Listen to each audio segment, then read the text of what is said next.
परमानंद स्तोत्र, उसका पहला ही छंद, परमानंद संयुक्तम निर्विकारम निरामयम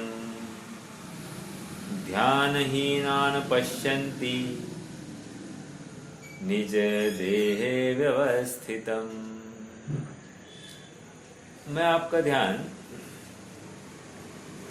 ध्यानहीनान पश्यन्ति, फिर से, परमानंद संयुक्तम निर्विकारम निरामयम ध्यानहीनान पश्यन्ति निज देहे व्यवस्थितम। बहुत मर्म की बात आई है, ध्यानहीनान पश्यन्ति। ध्यान करने के लिए क्या चाहिए? ज्ञान चाहिए। ज्ञान कौन करता है? मैं करता हूं। किसके आधार से करता हूं? मेरे आधार से करता हूं। पर का आधार है क्या? नहीं है। समझ में आया? तो जो ध्यान होना है वो स्वाश्रित प्रक्रिया है। ये जहां पर स्वीकार हो जाए, जिस समय स्वीकार हो जाए, जिस काल में, जिस प्रकार से हमको स्वीकार हो जाए, फिर अब पर का अवलंबन का अब आवश्यकता नहीं होगी। और जैसे ही ये बात आ जाएगी, जीव स्वरूप को ध्याता हुआ ही पाया जाएगा।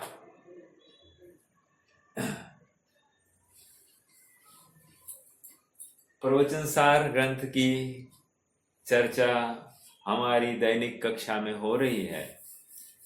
प्रवचन सार ग्रंथ के पहले अधिकार का नाम ज्ञान तत्व प्रज्ञापन अधिकार, दूसरे अधिकार का नाम ज्ञेय तत्व प्रज्ञापन अधिकार। ज्ञान तत्व प्रज्ञापन में ज्ञान की महिमा गाई है और ज्ञान सुख स्वभावी है। शुभ भावों से ज्ञान में कोई वृद्धि होनी नहीं है। आदि आदि सब बातों का वहाँ पर मतलब शुभ भावों को हे किया, ज्ञान सर्व समाधान कारक ये बताया, वो ज्ञान ज्ञान ज्ञान तत्व प्रज्ञापन अधिकार। ज्ञेय तत्व प्रज्ञापन अधिकार में एक तो सामान्य ज्ञेय दिखाए, विशेष ज्ञेय दिखाए और फिर 145वीं गाथा के पश्चात ज्ञान ज्ञेय विभाग अधिकार प्रारंभ किया। सामान्य ज्ञेय में वस्तु स्वरूप दिखाया कि वस्तु ऐसी ही है, अर्थात उसका स्वरूप अस्तित्व, सादृश अस्तित्व आदि आदि बातों की चर्चा वहां पर आई। उसका तद्भाव अतद्भाव इसकी चर्चा आई, उसका उत्पाद व द्रव्यपने की चर्चा आई। तो वो ये सब ज्ञेय है ऐसा कहा। विशेष ज्ञेय तत्व अधिकार में मेरा आत्मा भी एक ज्ञेय है, इसकी चर्चा पर फोकस किया गया, क्योंकि मूल प्रयोजनभूत मेरा आत्मा है। और फिर 145वीं गाथा के पश्चात ज्ञान ज्ञेय विभाग अधिकार की चर्चा चली, अर्थात ज्ञान और ज्ञेय इनमें विभाजन करने की आज्ञा दी जा रही है। क्यों आज्ञा इसलिए दी जा रही है? क्योंकि ये खिचड़ी कर बैठता है, अर्थात मिलावट कर बैठता है, और इसलिए इसको और मिलावट करने से इसको सच्चे ज्ञान की प्राप्ति नहीं हो रही है। जैसा यथार्थ ज्ञान स्वभाव है वैसा ज्ञान इसको प्राप्त नहीं हो रहा है, और वो एकदम परफेक्ट ज्ञान जब तक उसको प्राप्त नहीं होगा तब तक उसको आत्मा भी प्राप्त नहीं होगा। समझ में आ रहा है क्या? इसलिए 17वीं 18वीं गाथा में की टीका में अनुभूति स्वरूप भगवान आत्मा अबाल गोपाल सबको सदाकाल अनुभव में आ रहा है, ऐसा होते हुए भी इस जीव को अनुभूति हुई नहीं है। क्यों? क्योंकि जैसा वो अनुभव में आ रहा है वैसी अनुभूति करता नहीं है। अन्य प्रकार से अनुभूति करने का प्रयास हो तो वस्तु तो प्राप्त नहीं होगी।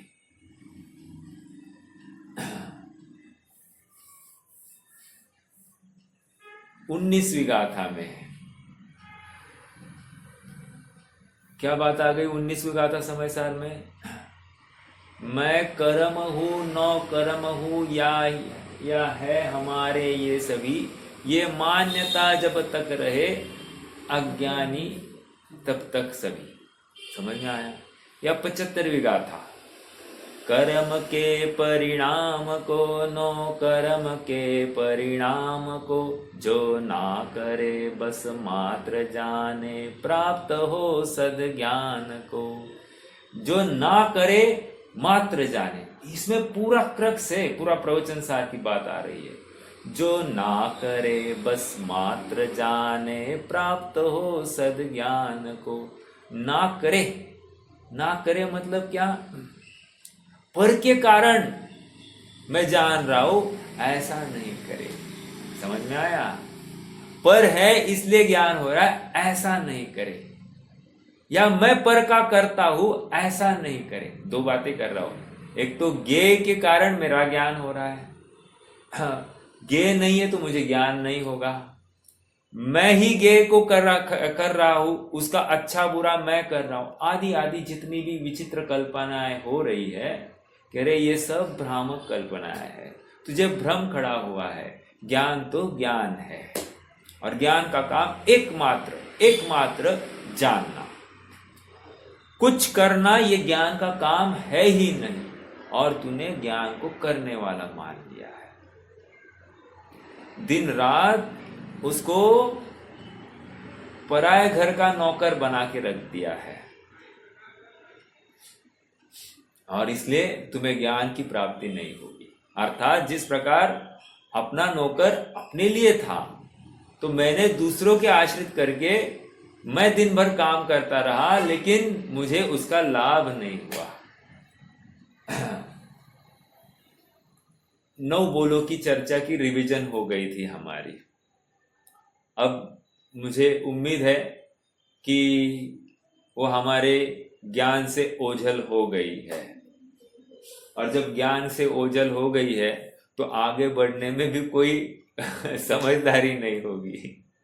तो मैं चाहता हूं कि अपन थोड़ा सा रैपिडली उन 9 बोलों की चर्चा करेंगे, और फिर 10वां 11वां की ओर बढ़ेंगे। मतलब आज फिर से रिवीजन होगी, करेंगे चर्चा। देखो, क्योंकि ऐसा तो हुआ नहीं है कि 9-10 दिनों में सम्यक तो प्रकट हो गया है। अगर नहीं हुआ है तो यही तो प्रोसेस है, अर्थात अनुभव करना ही है। इंग्लिश में कहावत आती है, नो गेन्स विदाउट पेन्स। कुछ पाने के लिए कुछ खोना तो पड़ेगा, और तुम्हें आत्मानुभव करना है, आत्मा को पाना है, तुझे संयोगों को छोड़ना ही पड़ेगा, विषयों को छोड़ना ही पड़ेगा। छोड़ना पड़ेगा मतलब पकड़ा ही नहीं था तो छोड़ना कहा। अब भी उत्तम त्याग धर्म में हमको समझाया गया, उनको ग्रहण ही नहीं किया तो त्यागने की बात ही नहीं आई। हाँ, हम भी जानते हैं, लेकिन अभिप्राय में तू उनका कर्ता बनाना, ग्रहण करने का कर्ता बन गया ना तू। यही तो हम छुड़ाना चाह रहे हैं। अभिप्राय में इस ज्ञान के माध्यम से तुम पर को ग्रहण करते हो, उसके कर्ता बन गए। और हम वही कह रहे थे कि कर्म के परिणाम को नो कर्म के परिणाम को, जो ना करे बस मात्र जाने।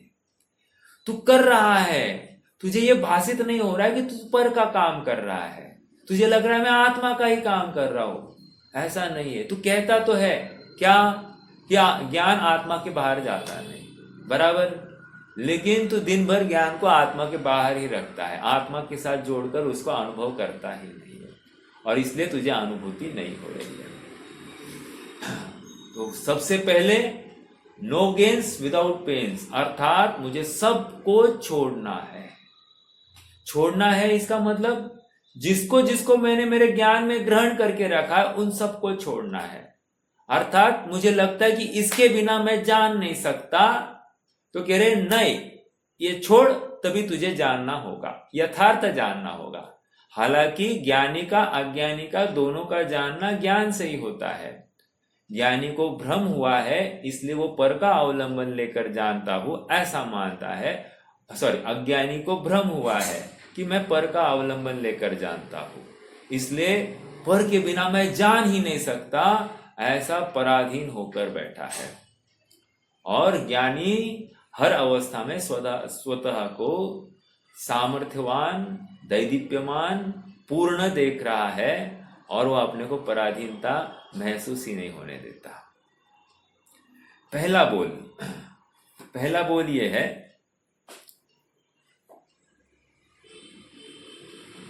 एक मिनट, कहाँ गए थे हम? पेज नंबर है 320। आत्मा सॉरी,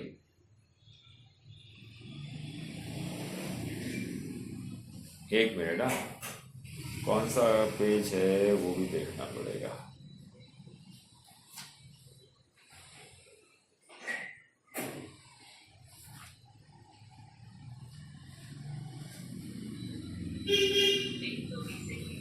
तीन सौ बीस ही है ना।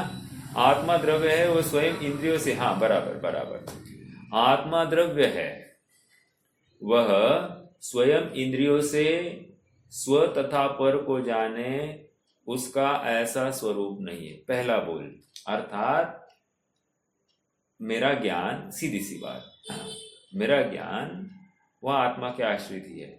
मेरा ज्ञान इंद्रिया नामक लक्षण, इंद्रिया नामक चिन्ह से नहीं जानता है। किसको?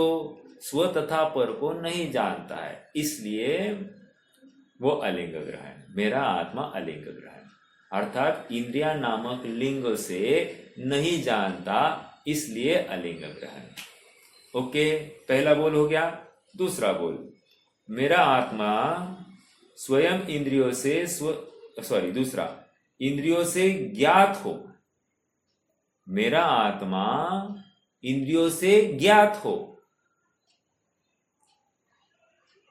उसका ऐसा स्वरूप नहीं है। मतलब मैं अमूर्तिक हूं, इन शॉर्ट ये कहना है।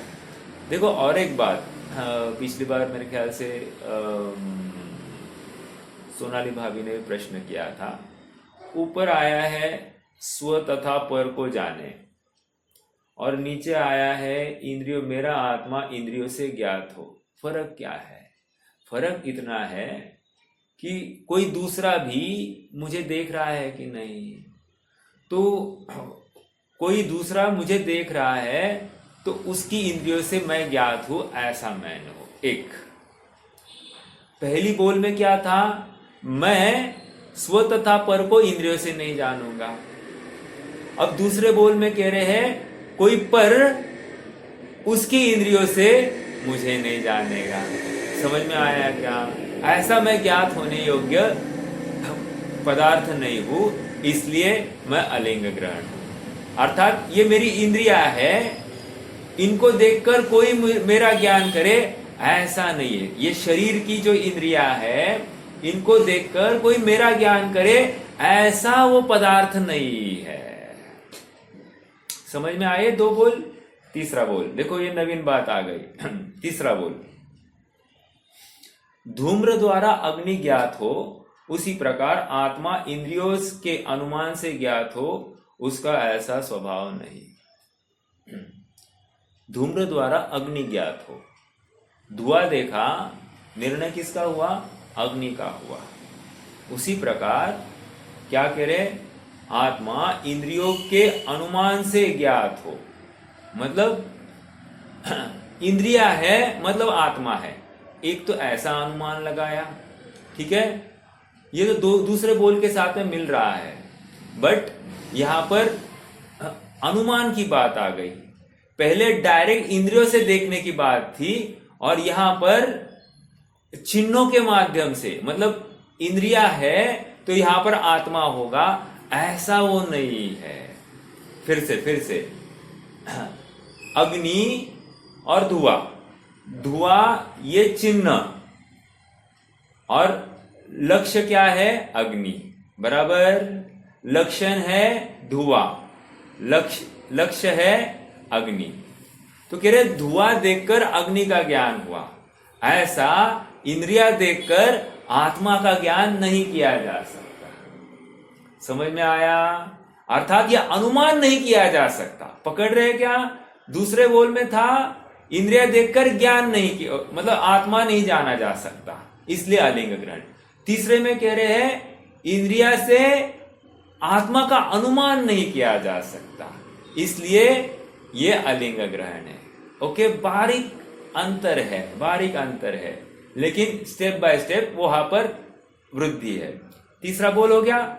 चौथा बोल देखो, ये भ्रांतियां है मेरे में कि मैं आत्मा का परिचय इंद्रियों से ही करना चाह रहा हूं। अक्सर लोग कहते हैं ना, आत्मा दिखाई नहीं दे रहा। कैसे देखते हो? मेरा आत्मा कैसे दिखता होगा? कैसे दिखता होगा? उसको पहले और दूसरा बोल समझना कि भाई तू इंद्रियों से देखने की कोशिश कर रहा है। आत्मा अतीन्द्रिय पदार्थ है और तू इंद्रियों से नक्की करने की कोशिश कर रहा है, तुझे मिलेगा ही नहीं आत्मा। और तू बहुत प्रामाणिक होगा, तू बहुत सजग होगा, लेकिन जब तक तेरा विवेक जागरूक नहीं होता है कि मैं कौन से चिन्ह का अवलंबन ले रहा हूं, तब तक तुझे आत्मा नहीं मिलेगा। मेरी प्रॉपर्टी की चाबी मेरे पास, मतलब मेरा ताला है तो चाबी भी मेरे पास है। तो मेरा आत्मा है, आत्मा रूपी ताला है, तो उसकी चाबी वो मेरा ज्ञान स्वभाव ही है। समझ में आया? वो अन्य कोई भी चाबी इसमें लगती नहीं है। हर ताला आइडेंटिक, मतलब यूनिक है। हाथ के 10 उंगलियां हैं, उंगलियों के ऊपर जो निशान है, ये जगत के किसी भी जीव के एक दूसरे से मैच नहीं हो रहे। इसलिए वो आधार कार्ड जब बनाते तो आइडेंटिफिकेशन नंबर ही तो चलता है, यूनिक आइडेंटिफिकेशन। तो यूनिक आइडेंटिफिकेशन मतलब ये जो इंप्रेशंस है जगत के अन्य किसी के साथ मिलने वाले नहीं है। उसी प्रकार मेरे आत्मा का आइडेंटिफिकेशन मेरे ज्ञान से ही होगा, अन्य किसी के ज्ञान से नहीं होगा। एक दूसरी बात, ज्ञान तो छोड़ो, इंद्रिया की तो बात ही नहीं है। अर्थात इंद्रिया देखकर हाँ यहां पर आत्मा हो सकता है, ऐसा हम अनुमान नहीं कर सकते। अर्थात वो आत्मा नहीं दिखेगा, ये कह रहे, आत्मा नहीं दिखेगा। अनुमान तो होता पाया जाता है, ये हम सब जानते हैं, लेकिन वो आत्मा कहाँ दिखाई दिया? आत्मा नहीं दिखाई दिया। और हमारा प्रयोजन आत्मा दिखना है, मात्र आत्मा का ज्ञान करना ये प्रयोजन नहीं था। वो आत्मा का अनुभवन होना, उसकी प्रतीति होना, ये प्रयोजन था। देखो और एक बात बताता हूं, आत्मा तो है, बाल बच्चों वाला भी आत्मा है, ये शरीर इंद्रिया वाला भी आत्मा है, राग द्वेष करने वाला भी आत्मा है। लेकिन यह आत्मा क्यों था? ये उसके लिए था जिसको कुछ भी खबर नहीं थी अपनी, तो उसको समझाया गया कि तू बाल बच्चों वाला है, तू राजा है, तू नौकर है, तू मैनेजर है, तू डॉक्टर है। ये सब उसको परिकर की तरफ से उसको नामकरण किया गया, उसका उत्तरदायित्व उसको नक्की कराया गया। लेकिन जब वो हो गया है, फिर उसको समझाया गया नहीं सुन, तू शरीर वाला है। तो शरीर के माध्यम से उसका परिचय कराया गया। फिर उसके बाद में नहीं सुन, ये राग द्वेष वाला तू है। तो राग द्वेष की तरफ से उसका परिचय करा गया, अर्थात शरीर भी छोड़ा गया। पहले परिकर छोड़ा गया, फिर शरीर छोड़ा गया। अब कह रहे हैं ये राग द्वेष भी तू नहीं है। क्यों? इनके माध्यम से ये अपना परिचय कर रहा था, इसलिए कहते हैं छोड़ दे इनको, ये तू नहीं है। तो मूल बातें यहां पर ये आ रही है कि तू अब मात्र अब ज्ञान ही बचा है, इतनी सी बात है। ओके, पहले परिचय किसने कराया? हमने ही कराया है। अब खंडन कौन कर रहा है? हम ही कर रहे हैं। सब परिचय क्यों कराया? अगर खंडन करना था, प्रश्न एकदम प्रैक्टिकल है कि नहीं? अगर खंडन करना ही है तो आपने परिचय क्यों कराया? इसलिए कराया क्योंकि तू प्राथमिक भूमिका में वो भी नहीं मान रहा था। तो तुझे एहसास कराने के लिए तू यहाँ वहां ना ढूंढे, तू राइट जगह पर ढूंढे, इसलिए हम तेरे आत्मा को तुझे ज्ञान करा रहे थे। अब यहां पर कह रहे हैं ठीक है यहां तक आ गए तो हो गया क्या काम? नहीं हुआ। क्यों? क्योंकि मेरा मूल प्रयोजन सुखी होना है और मैं सुखी तो नहीं हुआ। आत्मा का ज्ञान करने से आत्मा सुखी भाषित हुआ क्या? नहीं। तो कह रहे हैं फिर तुम्हारा काम अधूरा है। और जब काम अधूरा है तो क्या करना? फिर से चालू करो। Point number 1, point number 2, point number 3 बंद कर दो। अब देखो चौथा बोल लेते हैं। अन्य द्वारा आत्मा केवल अनुमान से ज्ञात हो वह ऐसा प्रमेय पदार्थ नहीं है। अन्य द्वारा शब्दों के ऊपर गौर करना, मतलब आत्मा प्रमेय और अन्य का ज्ञान, ठीक है? तो अन्य का ज्ञान मेरे आत्मा को जाने। फिर से, अन्य द्वारा आत्मा केवल अनुमान से ज्ञात हो वह ऐसा प्रमेय पदार्थ नहीं।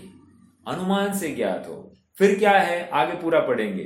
अन्य जीव राग रहित स्व संवेदन ज्ञान द्वारा आत्मा को जाने तो वह ज्ञात हो सकता है।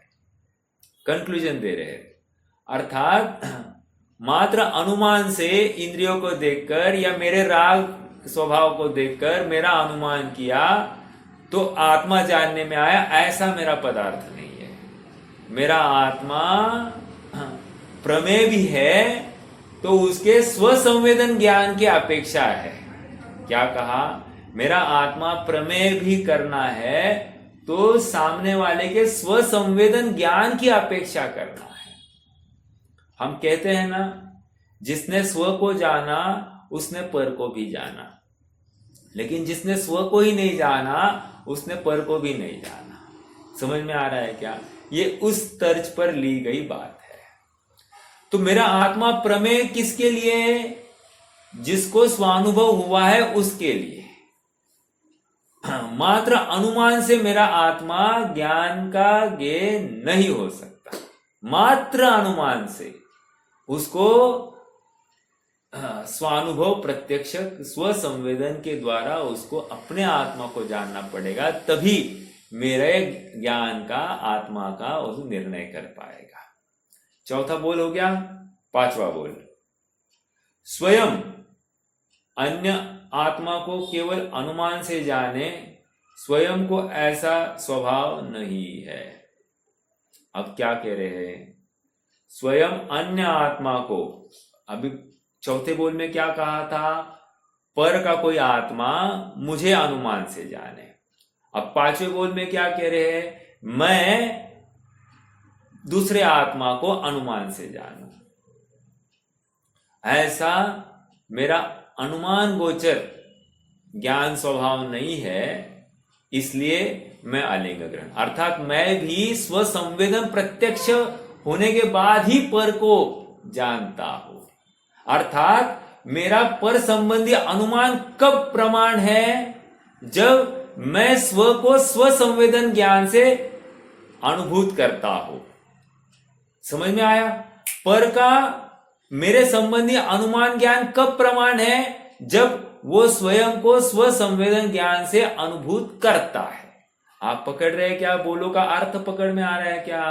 अभी अपन तीसरी बार रिवाइज कर रहे हैं, तो मैं थोड़ा सा फास्ट ही चल रहा हूं क्योंकि अपने को थोड़ा आगे भी बढ़ना है। 5 बोल हो गए हैं। छठा बोल, आत्मा प्रत्यक्ष ज्ञाता है। 5 बोलो, पहले 5 बोलो में नास्ति परक, ऐसा नहीं, ऐसा नहीं, ऐसा नहीं, ऐसा नहीं कह दिया। अब क्या कह रहे? आत्मा ज्ञानम स्वयं ज्ञानम ज्ञानात अन्यत करोति। आत्मा ज्ञान है, खत्म। ज्ञानात अन्य, अर्थात आत्मा ज्ञान के अलावा और कुछ करता नहीं। वहां पर एक्चुअली बात तो मैंने पहले भी बताया था। आत्मा ज्ञानम स्वयं ज्ञानम ज्ञानात अन्यत करोति किम कहकर ज्ञान के अलावा अनंत गुण इस ज्ञान में गर्भित समझना। समझ में आया? ज्ञान खाली एक मुखौटा है, लेकिन वो सब उसमें गर्भित है। जैसे इस शरीर का मुखौटा कौन है? चेहरे को ही मुखौटा कहते हैं कि नहीं? शरीर के अन्य किसी अंग को मुखौटा कहते हैं क्या? चेहरे को मुखौटा कहते हैं। अर्थात ये सबसे प्रदर्शनीय और उत्कृष्ट वस्तु है।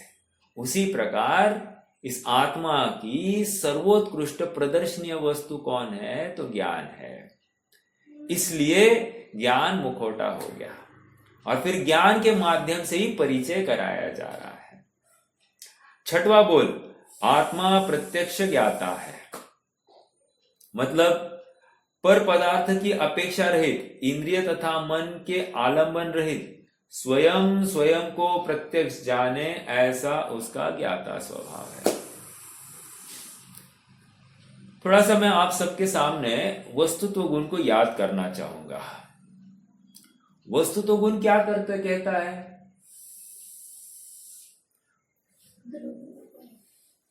वस्तुत्व गुण क्या कहता है?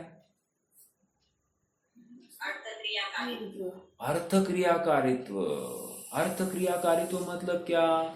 अपना काम अपन ही करेगा, अर्थात प्रयोजनभूत कार्य मैं ही करूंगा, अन्य कोई नहीं करेगा।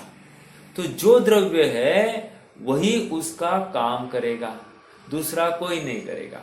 तो मेरा द्रव्य का काम मेरा उस द्रव्य का ज्ञान ही करेगा। जो आत्मा है उसका ही ज्ञान उस द्रव्य के जानने का काम करेगा। समझ में आया? दूसरा कोई भी नहीं करेगा। तो इंद्रिया आई क्या? नहीं। ज्ञे आए क्या? नहीं। समझ में आया? क्षयोक्षम आया क्या? नहीं। मात्र ज्ञान स्वभाव जानन, वो क्षयोक्षम भी नहीं ले रहे हैं, अर्थात उपाधि भी नहीं चाहिए यहां पर। क्यों उपाधि नहीं चाहिए? क्योंकि अधूरा ज्ञान है ना, वो अधूरा ज्ञान की बात नहीं चल रही है यहां पर, स्वाभाविक ज्ञान की बात चल रही है। क्यों? क्योंकि प्रयोजन हमारा शुद्धात्मा को ग्रहण करना है। आधा अधूरा ज्ञान की चर्चा हो गई। अब यहाँ पर प्रबुद्ध श्रोता बैठे हैं जो ये समझते हैं शायद ज्ञान है, लेकिन उस ज्ञान का अवलंबन नहीं किया जा सकता। समझ में आ रहा है क्या? फिर किसका अवलंबन किया जा सकता है? जो स्वभाव रूप है, स्वाभाविक है, स्वभाव की तरफ झुका हुआ ज्ञान है, जो डायरेक्टली मुझे स्वभाव का परिचय कराने वाला है, उस ज्ञान का अवलंबन लेना है। तो अब ये चर्चा एक लेवल के ऊपर उठ गई है। अब वहां पर अपेक्षित बात है ही नहीं कि ये राग द्वेष करने वाला, जहां पर राग द्वेष पाए जा रहे हैं, जहां पर विकार पाए जा रहे हैं, ऐसा ज्ञान, या जहां पर क्षयोक्षम ज्ञान है, वो बात है ही नहीं। अब यहाँ पर स्वभाव का आश्रय कराना है। क्यों? अब हमारा मूल मुद्दा, अब ये मुद्दा है ही नहीं कि जीव का परिचय करना। वो मुद्दा पहले था, जैसे इंद्रियों वाला जीव है, स्त्री पुत्र वाला जीव है, राग द्वेष वाला जीव है, ये मुद्दा था किसी काल में। अब उस मुद्दे से हम उठ चुके हैं। अब हम ये बात तो स्वीकार कर चुके हैं कि राग द्वेष करने वाला जीव है, एक क्षयोक्षम ज्ञान वाला जीव है, ये हम स्वीकार कर चुके हैं। अब यहाँ पर एक कदम आगे बढ़ा रहे हैं। अब कह रहे ये स्वीकार हो गया ना, अब कह रहे हैं अब तुझे स्वभाव की प्राप्ति अपेक्षित है ना, और स्वभाव की प्राप्ति स्वभावगत विश्वास करने से होगी। जो स्वभाव नहीं है, क्षणिक है, उसका विश्वास करने से तुम्हारा काम नहीं होगा। और फिर जो स्वभावगत बात कर रहे हैं ना, वो त्रिकाल वैसे का वैसा होता है। इसलिए हम त्रिकाल जो कभी चेंज हुआ नहीं है, ऐसे स्वभाव की चर्चा कर रहे हैं, जिसको हम उत्पाद व द्रव्य के अंतर्गत द्रव्यपना इस बिंदु के माध्यम से हम ले रहे हैं। उत्पाद व तो हमने समझा दिया, लेकिन जो द्रव्यपना है ना, वो द्रव्यपने के माध्यम से अब यहाँ पर हम पूरा आत्मा के अलिंग ग्रहण के माध्यम से हम तुझे आत्मा समझा रहे हैं। अर्थात आत्मा को जानने का चिन्ह वो क्षयक्षम ज्ञान नहीं है। आत्मा को जानने का चिन्ह इंद्रिया नहीं है। आत्मा को जानने का चिन्ह वो अनुमान नहीं है। आत्मा को जानने की बात है तो पर आत्मा को भी जानने की बात लो और स्व आत्मा जानने की बात लो, कोई भी लो, वो इंद्रिया नहीं हो सकती, अनुमान नहीं हो सकता, वो क्षयक्षम नहीं हो सकता। समझ में आ रहा है क्या? अब आत्मा को जानने का चिन्ह आत्मा मात्र है। अर्थात क्या आया छठा बोल? आत्मा प्रत्यक्ष ज्ञाता है। प्रत्यक्ष ज्ञाता है कहकर क्या कहना चाह रहे हैं? प्रत्यक्ष ज्ञाता है मतलब मेरा ज्ञान करने के लिए आत्मा को किसी पर की आवश्यकता नहीं। बल्ब को प्रकाशित होने के लिए तो किसकी आवश्यकता है? देखो, बल्ब है, बल्ब को प्रकाशित होने के लिए किसकी आवश्यकता है? अरे वो स्वयं प्रकाश कर रहा है, राइट? तो जब वो स्वयं प्रकाश कर रहा है तो उसको अन्य किसकी अपेक्षा है? किसी की नहीं है। उसी प्रकार आत्मा स्वयं ज्ञाता है, उसके ज्ञाता स्वभाव को प्रकाशित करने के लिए किसकी अपेक्षा है? किसी अन्य की नहीं। समझ में आया? अंधेरे में भी ज्ञाता स्वभाव है और उजाले में भी ज्ञाता स्वभाव है। विग्रह गति में भी ज्ञाता स्वभाव है। अरे हर किसी अवस्था में ज्ञाता स्वभाव है। और इस ज्ञाता स्वभाव के बल पर सम्यक्त्व जैसा बड़ा कार्य भी कायम रह सकता है। अरे सुनो, सम्यक्त्व ने एक शायिक सम्यक्त्व भी प्रकट करना है, इस ज्ञाता स्वभाव के अवलंबन पर हो रहा है।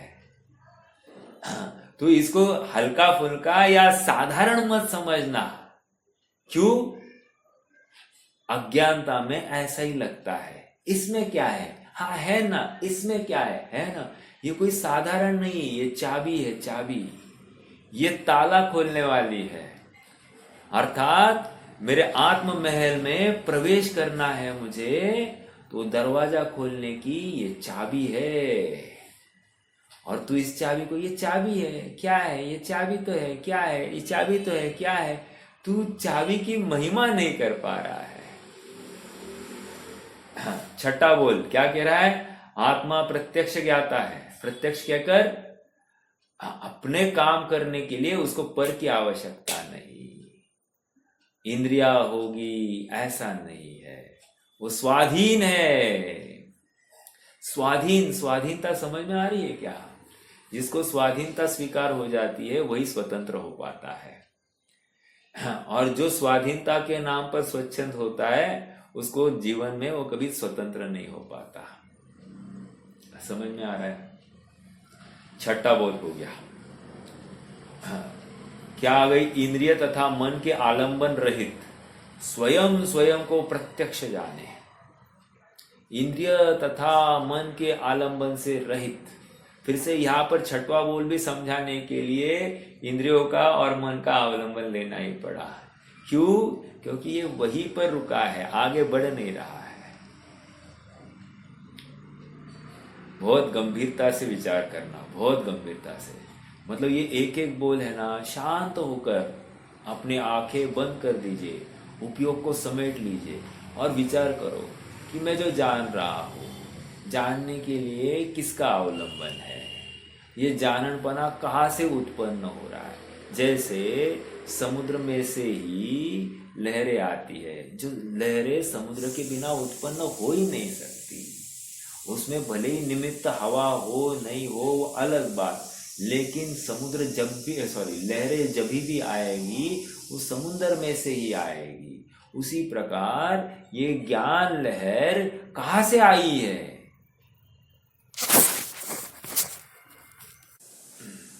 मेरा ज्ञाता स्वभाव निद्रा की अवस्था में है क्या? है? हम मानते हैं क्या? हम नहीं मानते। तो ये कह रहे ये जागृति नहीं है। अर्थात तुम्हें स्वभाव की महिमा नहीं है।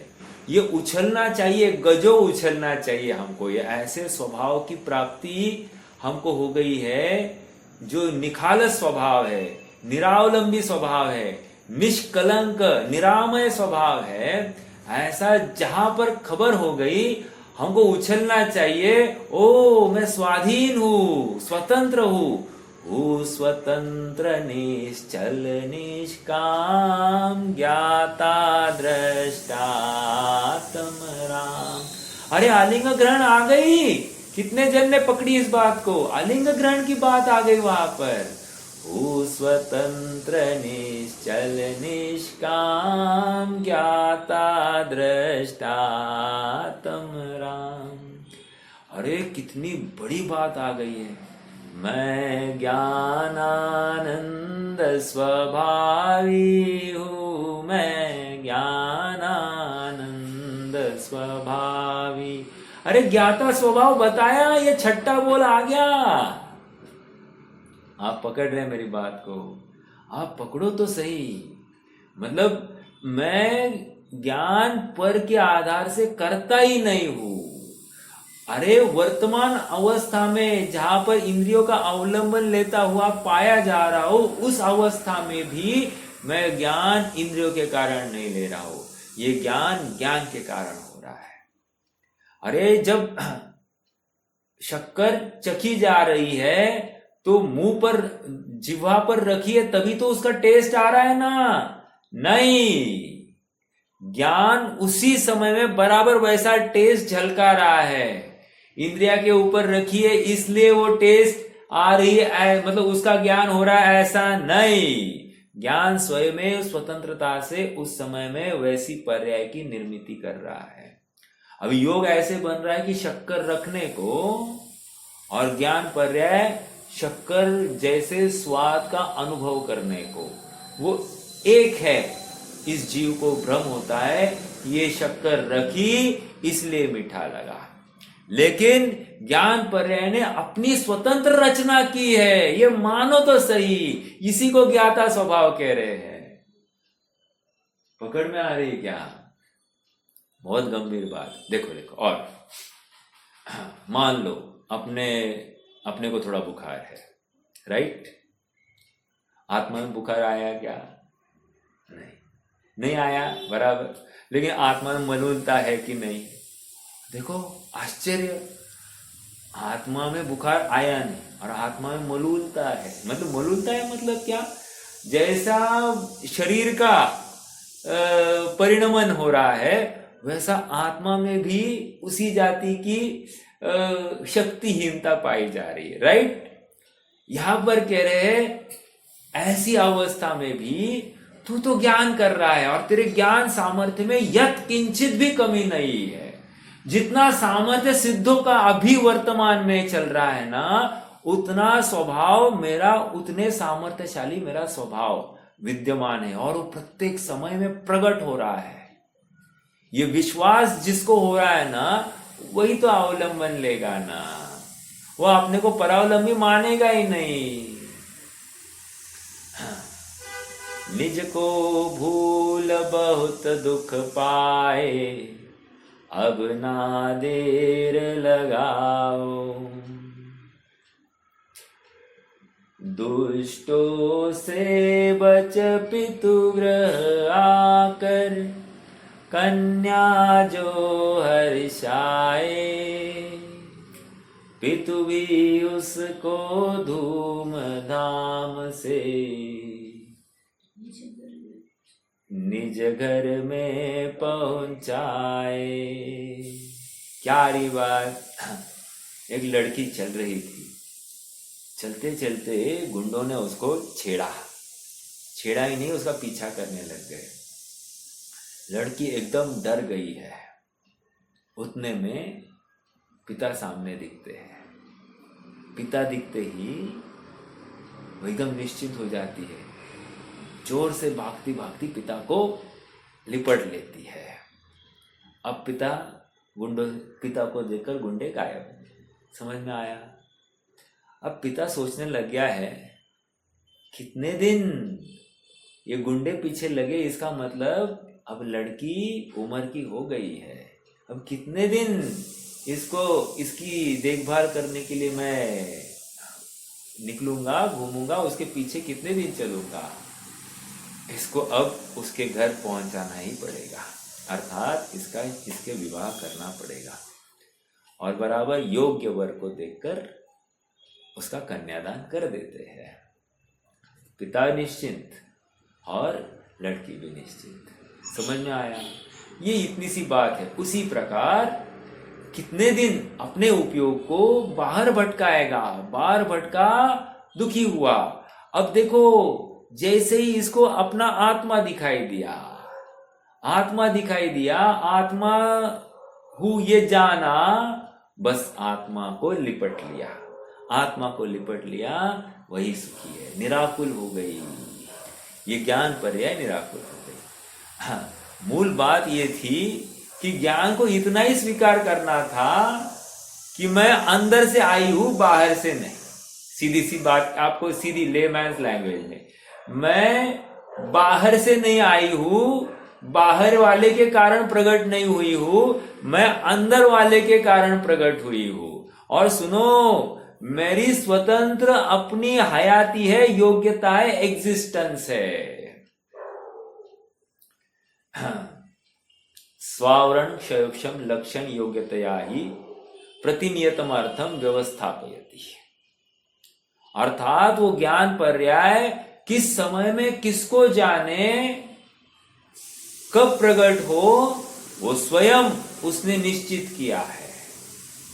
हाँ, ज्ञान पर्याय ने निश्चित किया है कौन से समय में कौन सा ज्ञेय जानना है।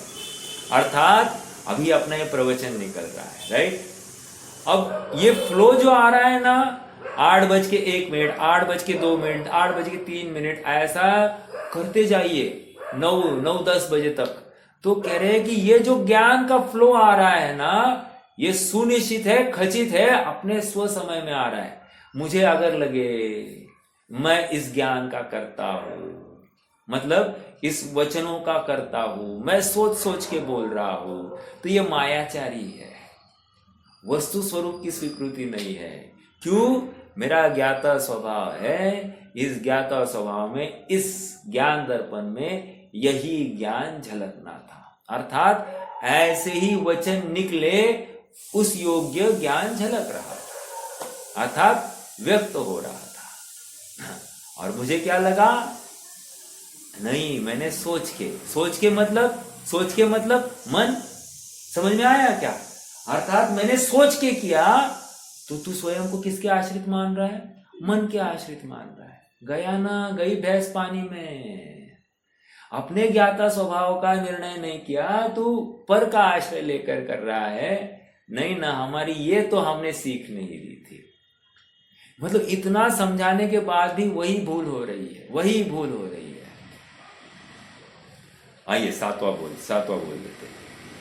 6 बोलों में द्रव्य का कथन किया, 7वें बोल में ज्ञान उपयोग का कथन करते हैं। अब चिन्ह बदल गया। हाँ, 6 बोलों में अलिंग ग्रहण के लिए इंद्रिया थी, मन था, मन मतलब अनुमान था। समझ में आया? वो सब निकल गए। अब यहां पर कह रहे हैं उपयोग को अब चिन्ह बना रहे हैं। अब उपयोग चिन्ह है कि नहीं, आत्मा का लक्षण उपयोग है कि नहीं है। अब इसने ये स्वीकार कर दिया, क्या? इस जीव ने ये बहुत दिन से स्वाध्याय कर रहा है, तो इसने सीख लिया, ज्ञाता दृष्टा आत्म राम उपयोगो लक्षणम, है ना? उपयोगो लक्षणम कहकर इसने उपयोग ही लक्षण है, दर्शन उपयोग, ज्ञान उपयोग, ये मान लिया है इसने। हाँ, वो गोदुयप्पो दंसनाणं च दंसनं च दुधा चक्षु चक्षुई दंसनमद केवलं नेयम् अट्ठ चदुनाण दंसन।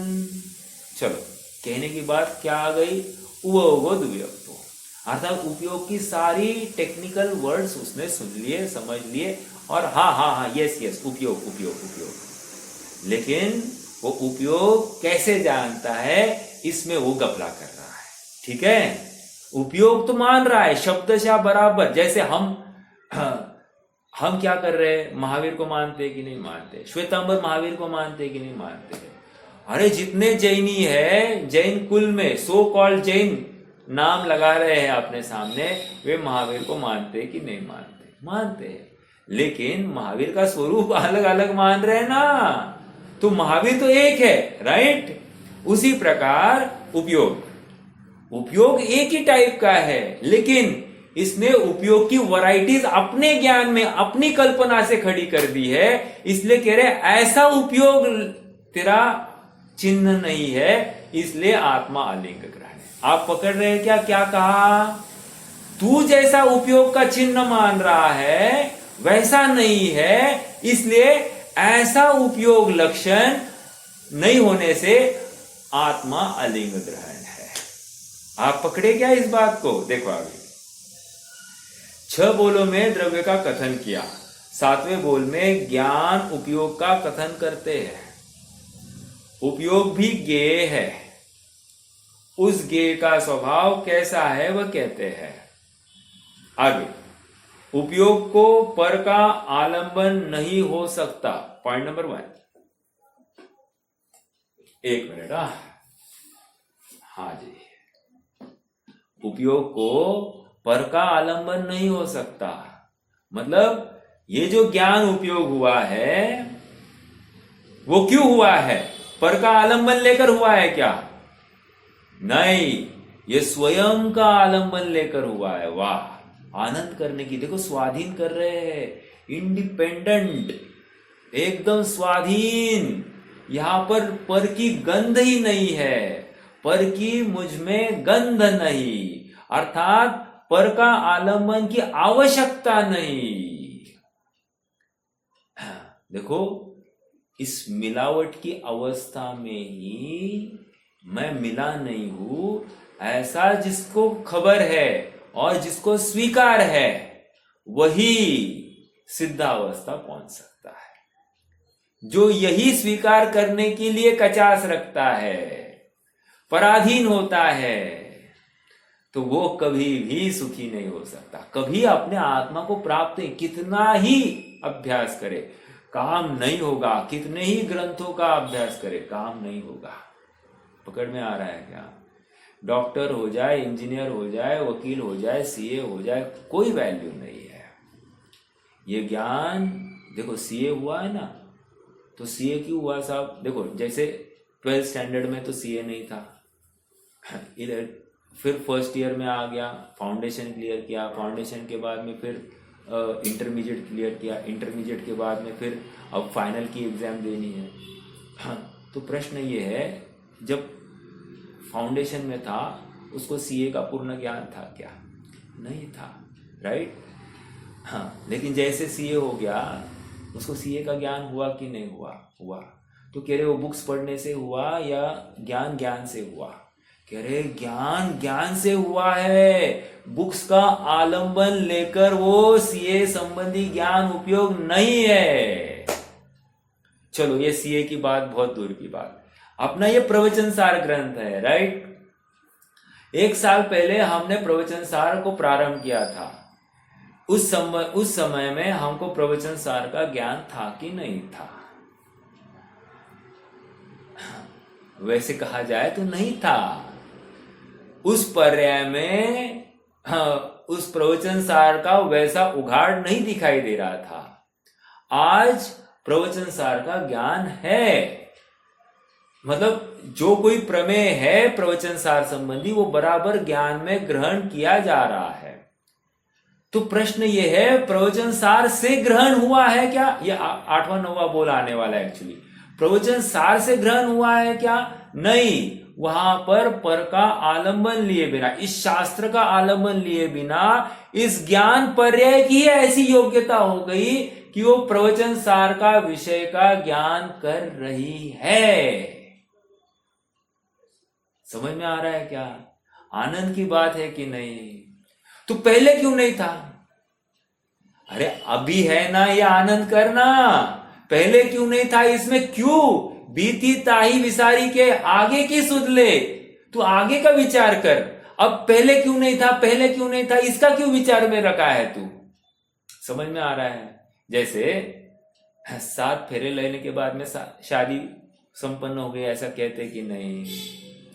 तो कोई कहे 7वें फेरे के बाद में शादी होती है या पहले फेरे के बाद में शादी होती है। प्रश्न जितना जटिल है वो उत्तर भी वही है। अरे कोई कहे 7वें फेरे के बाद में शादी, तो हम कहेंगे फिर 7वां फेरा डायरेक्ट ले लो। और कोई कहे नहीं नहीं, 7 फेरे लेने के बाद में, अर्थात 6 फेरे हुए तो भी शादी नहीं हुई है, लेकिन 6 फेरों के बिना 7वां फेरा संपन्न नहीं होगा। बराबर है कि नहीं। उसी प्रकार ये ज्ञान पर्याय जो भी प्रकट हुई है वो स्वयं अपने से प्रकट हुई है। हाँ, इसको जानने के लिए इसने किसी पर का आलंबन लिया है, ऐसी बात नहीं। लेकिन सुनो, जब भी वो ज्ञान पर्याय प्रकट होती है उस समय में सामने वैसा ही विषय दिखाई देता है, वैसा ही विषय, वैसा ही ज्ञेय दिखाई दे रहा है। तो हमको भ्रम होता है ये ज्ञेय है इसलिए इसको ज्ञान हो रहा है। नहीं, ज्ञान पर्याय है और स्वयं से ज्ञान कर रही है। हे जीव, ऐसा विश्वास तू ला अपने उपयोग स्वभाव के ऊपर। और जब तक तू ऐसा मानेगा कि पर का आलंबन लेकर ये उपयोग जानता है, तब तक तेरा उपयोग पराधीन है, विकलांग है, और इसलिए अलिंग ग्रहण कहा जा रहा है। अगर तू ऐसा मानता है तो अलिंग ग्रहण। Okay, clear. 7वां बोल, 8वां बोल। फिर से आज वहीं पर आकर गाड़ी रुकनी है, कोई बात नहीं, बट आज फिर से आनंद आया। मतलब मुझे तो बहुत आनंद आया। आपको कितना आया वो आपका ज्ञान बताएगा। देखो 8वां उपयोग, सॉरी अभी तक पूरा नहीं हुआ। उपयोग को पर का आलंबन नहीं हो सकता, इस प्रकार 7वें बोल में कहा। उसे बाहर से नहीं लाया जा सकता, ऐसा 8वें बोल में कहा। मतलब मेरा ज्ञान उपयोग ये पर का आलंबन है ना, उसी का खुलासा 8वां और 9वां बोल है। एक्चुअली 8वें बोल में ये कह रहे हैं इस उपयोग को बाहर से नहीं लाना पड़ता। एक कॉन्सेंट्रेट मतलब क्या, अपने उपयोग को तुम एकत्रित करो, ऐसा हमको कहा जाता है कि नहीं, उपयोग को एकत्रित करो। उपयोग को एकत्रित करना मतलब क्या, बाहर से कहीं खींचकर लाना है कुछ, ऐसा नहीं है कह रहे हैं।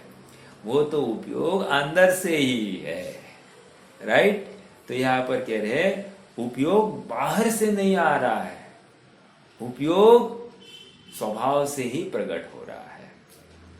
और सुनो, जिस काल में जो उपयोग प्रकट होना है वही उपयोग। यहां पर मैं 2 अपेक्षा रख रहा हूं, एक तो ज्ञान पर्याय संबंधी उपयोग भी कह रहा हूं और स्वभावभूत ज्ञाता दृष्टा उपयोग उसकी भी बात कर रहा हूं। फिर से 2 उपयोग की बात कर रहा हूं। वर्तमान प्रकट पर्याय में जितनी अभिव्यक्ति, जितना प्रकट अंश है, जानने का सामर्थ्य प्रकट हुआ है, वो उपयोग, राइट। और दूसरा उपयोग वो स्वभाव, द्रव्यपना, जो जानन जानन जानन जानन जानन जानन जानन, ऐसा उपयोग।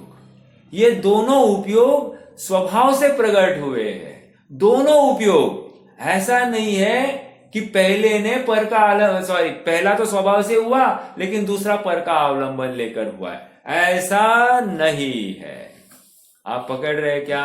अपन ने 2 उपयोग खड़े किए हैं, एक तो ज्ञाता दृष्टा वाला स्वभाव, त्रिकाल, द्रव्य द्रव्य द्रव्य द्रव्य, वो उपयोग, और दूसरा उत्पाद व्यय वाला उपयोग। आप पकड़ रहे हैं मेरी बात को।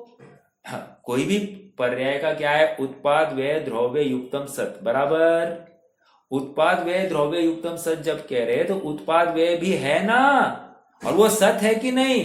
तो सत जो है, वो जो उपयोग है वो भी स्वभाव से ही उत्पन्न हुआ, अर्थात उस उपयोग ने भी पर का आलंबन नहीं लिया। और जो द्रव्य वाला सत उपयोग है वो भी स्वभाव से ही प्रकट हुआ है, उसने भी पर का आलंबन नहीं लिया। अब फर्क क्या है दोनों में, फर्क इतना ही है कि जो द्रव्य वाला उपयोग है ना, वो मात्र स्वभाव का अंश है, जानन जानन जानन जानन जानन जानन जानन जानन, इसके अधिक नहीं है कुछ, राइट। और जो उत्पाद व्यय वाला उपयोग है, वो उत्पाद व्यय वाला उपयोग में वहां पर कुछ विशेष जानन बना हो रहा है। लेकिन दोनों में समानता की डोर क्या है? दोनों जानन है, ठीक है। तो 8वें बोल में क्या आया? बाहर से कुछ लेता नहीं है, ठीक है। अर्थात कुछ बाहर से ग्रहण करे तो, जैसे बादाम खाने से सब बुद्धि शार्प होता है क्या? स्वर्ण भस्म लेने से बुद्धि शार्प हो रहा है क्या? समझ में आ रहा है क्या? ऐसा नहीं। मोहन धूल डाल दी तो बुद्धि भ्रष्ट, ऐसा हुआ क्या? ये पकड़ना इन सब बातों को। वात का असंतुलन हो गया, बुद्धि भ्रष्ट, मतलब भूल गया सब कुछ, ऐसा हुआ क्या? नहीं, कुछ भी नहीं हुआ है। वाह, आनंद करो आनंद करो। मतलब बाहर से कुछ ग्रहण किया या बाहर वाले ने इसका कुछ हरण किया, ऐसा मेरा स्वभाव नहीं। नौवा बोल क्या कह रहा है? नौवा बोल कह रहे उसे कोई हरण नहीं कर सकता। हाँ, हरण नहीं कर सकता। मतलब ज्ञान धन मेरो हर्यो, ये जो पंक्ति आती है उसके साथ में डायरेक्ट ये स्टेटमेंट कॉन्ट्राडिक्ट कर रहा है, विरोधी है। भव विकट वन में कर्म बैरी, ज्ञान धन मेरो हर्यो, कह रहे तू कोई इसका हरण कर नहीं सकता। इस उपयोग को बनाया है आत्मा ने, और आत्मा ही इसका मालिक है, और जो जिसका होता है वो उसका ही बना रहता है। आत्मा के अलावा अन्य कोई भी इसके ऊपर दावा ठोक नहीं सकता। समझ में आ रहा है क्या? अब ये ज्ञान ही भ्रष्ट होकर दूसरे के अधीन हो जाए और कहे नहीं नहीं ये मेरा स्वामी है, तो अब ऐसे विकलांग या ऐसे पराधीन ज्ञान की क्या कहने? समझ में आया? अनादिकाल से मेरा ज्ञान ऐसा ही पर के अधीन होकर पर की नौकरी चाकरी कर रहा है। क्या उसमें लाली है? जहां पर की नौकरी करने की बात आ गई, पराधीनता आई आई। जहां पर स्वाधीनता है, अपने धंधे में स्वाधीनता है, जब चाहो तब की बात है। समझ में आया? जिस दिन लगा नहीं गए तो नहीं गए, जिस दिन जान लगा धंधा करना तो कर दिया। समझ में आया? वैसे ही ये ज्ञान पर्याय स्वयं से हुई है, पर का उसमें रंच मात्र भी योगदान नहीं है। और सुनो, कोई इसका हरण नहीं करता। अर्थात सुनो, अभी हम जो कहते हैं ना, हम डिस्टर्ब हो रहे डिस्टर्ब हो रहे डिस्टर्ब हो रहे, कह रहे डिस्टर्ब हो रहे पर के कारण तुम डिस्टर्ब होते ही नहीं हो। तुम मानते हो ये तुम्हारा भ्रम है, तुम्हारी गलती है, तुम्हें वस्तु की स्वीकृति नहीं है, वस्तु का स्वरूप का अभ्यास नहीं है। तुम इतने दिन से जो चर्चा कर रहे हो, सुन रहे हो, इतना होने के बावजूद भी तुम अभी भी अपने ज्ञान को पर से हुआ ऐसा कह रहे हो, या पर ने हरण किया ऐसा कह रहे हो। देखो, अक्सर बुढ़ापा आता है ना, तो होता है कि नहीं ऐसा कि सब भूलना लग जाता है, सब भूलना ऐसे ही होने लगता है। तो मेडिकल साइंस क्या कहता है? वो जो नर्व सेल्स है ना, न्यूरॉन्स है ना, वो घटते जाते हैं। ये मेडिकल ने बोल दिया, मेडिकल साइंस ने। और निमित्त नैमित्तिक संबंध देखो किस कैसे हो रहा है, और उसी समय ज्ञान का क्षयोक्षम भी घटते जा रहा है। ऐसा हो रहा है, हो रहा है। लेकिन यहां पर कह रहे नहीं, कोई हरण नहीं कर रहा है वो स्वयं से है। बस जैसा है वो स्वयं से है। अब तुम्हें लगता है वैसा नहीं है, ये तुम्हारी कमजोरी है। क्यों? क्योंकि तुम्हें वो द्रव्य स्वभाव की स्वीकृति नहीं हो रही है। जैसे ही द्रव्य स्वभाव की स्वीकृति हो जाएगी, तो तुम्हारा ज्ञान कम है या ज्यादा है, इसको लेकर तुम्हें कोई शल्य नहीं होगा, खेद नहीं होगा, दुख नहीं होगा। समझ में आ रहा है क्या? देखो, ऐसा होता है कि नहीं? जैसे ठंड के दिन है, तो ठंड के दिन में क्या होता है? हाँ, सेंसेशन ही नहीं रहता है। तो हम कह रहे हैं ना, हमारा शरीर एकदम मुर्दे जैसा हो गया है, बधिर हो गया है ना, कोई सेंसेशन नहीं है। ऐसा होते हुए भी ज्ञान अंदर से हुआ है, वहां पर का आलंबन नहीं है। ज्ञान का ऐसी योग्यता है कि वो इतना ही जान रहा है, समझ में आया, लेकिन स्वयं से जान रहा है, इतना ना कि है। ओके, 9 बोल अपने हो गए हैं, 10वें बोल से हम कल प्रारंभ करेंगे। ठीक है, आज के लिए रुकते हैं। कोई प्रश्न है तो रख सकते हैं।